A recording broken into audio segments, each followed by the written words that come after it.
akan belajar tentang komunikasi. Nah, sebenarnya komunikasi itu dibagi menjadi 4 bentuk. Yang pertama ada bentuk komunikasi intrapersonal, yang kedua ada bentuk komunikasi interpersonal, yang ketiga ada bentuk komunikasi kelompok, dan yang terakhir ada bentuk komunikasi massa. Namun di video kali ini kita akan mengulas mengenai komunikasi intrapersonal. Namun sebelumnya kita akan mempelajari dulu apa sih komunikasi itu. Kita tahu bahwasanya komunikasi hampir setiap hari kita lakukan kan.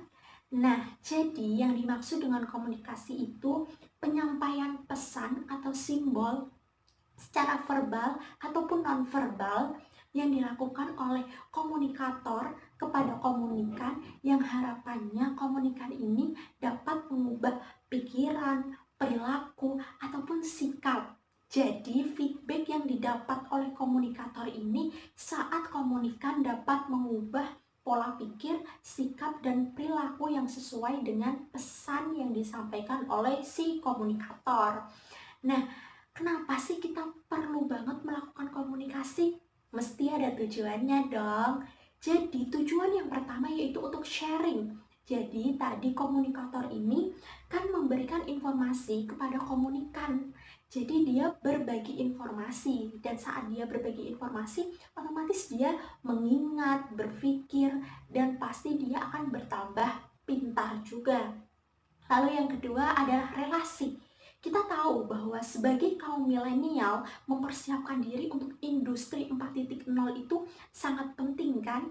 Nah, industri 4.0 ini sangat memerlukan relasi yang kuat.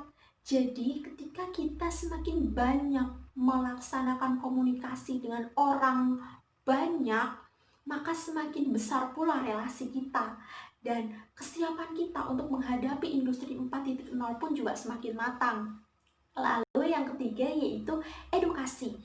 Ketika komunikan ini mendengarkan sharing dari komunikator, pasti informasi dan pengetahuannya juga akan bertambah.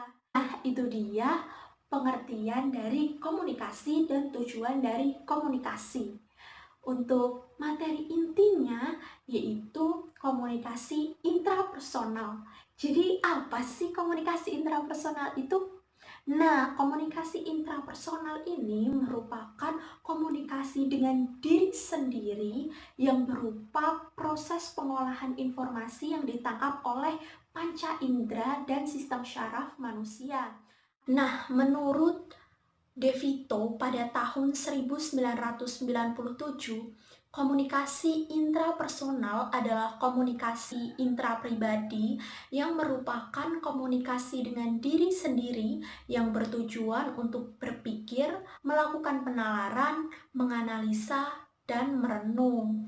Contohnya seperti berdoa, bersyukur, introspeksi diri, dan berimajinasi atau berkreativitas. Adapun tahapan-tahapan komunikasi intrapersonal menurut Rahmat.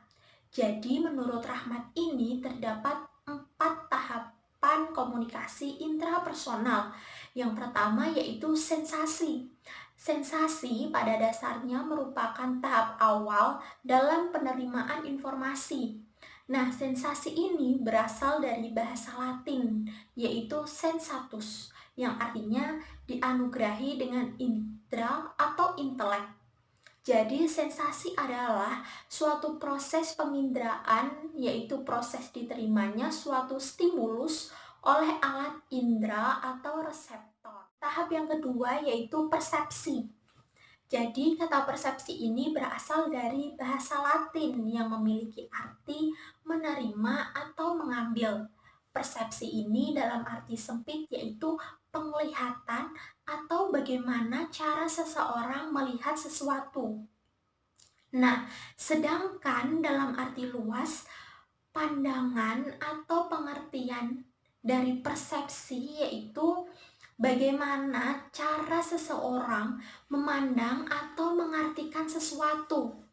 Nah, sebagai contoh, saat kita menyentuh lilin, yang sudah dinyalakan, pasti akan terasa panas, bukan? Nah, ini yang disebut dengan sensasi.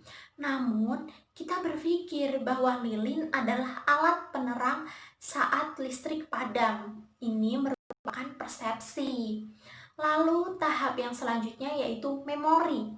Memori adalah sistem yang sangat tekstur yang menyebabkan organisme sanggup merekam fakta tentang dunia dan menggunakan pengetahuannya untuk membimbing perilakunya. Lalu setiap stimuli datang, stimuli itu pasti direkam oleh memori kita, baik secara sadar maupun tidak sadar. Nah, pada tahap keempat atau tahap yang terakhir yaitu tahap berpikir. Tahap ini terjadi setelah tahap memori.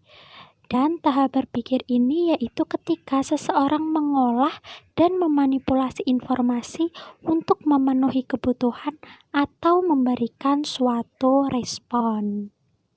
Ternyata komunikasi intrapersonal ini memiliki beberapa fungsi. Fungsi yang pertama yaitu pengembangan kreativitas. Ketika kita merenung, memikirkan sesuatu, pasti kita akan menggunakan kreativitas kita untuk menghadapi suatu masalah. Lalu yang kedua yaitu pengembangan diri. Ketika kita sudah memikirkan atas sesuatu dan berkreativitas, pasti diri kita akan semakin berkembang ilmu pengetahuannya. Lalu yang ketiga yaitu berpikir matang sebelum memutuskan. Nah, saat kita memiliki permasalahan, pasti kita akan memikirkan terlebih dahulu solusinya apa untuk permasalahan kita. Nah, ketika kita berpikir dengan matang sebelum memutuskan sesuatu, akan sedikit sekali kesalahan yang akan kita lakukan. Ya, beberapa pemaparan saya mengenai komunikasi intrapersonal. Untuk lebih memahami, saya ada satu contoh pengaplikasian komunikasi intrapersonal. Selamat menyaksikan. Mumpung nggak ada tugas, mau telepon My Lope-Lope Loh, kok foto profilnya nggak ada sih? Kenapa memanggil terus ya? Ih, kok nggak diangkat-angkat? Emang dia lagi ngapain sih?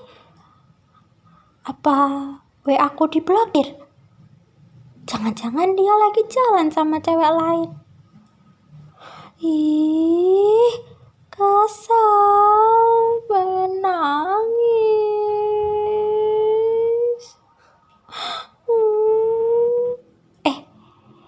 Tapi bentar. Tarik nafas, tenang. Kan aku masih punya 4 pacar lagi. Aku WA satu-satu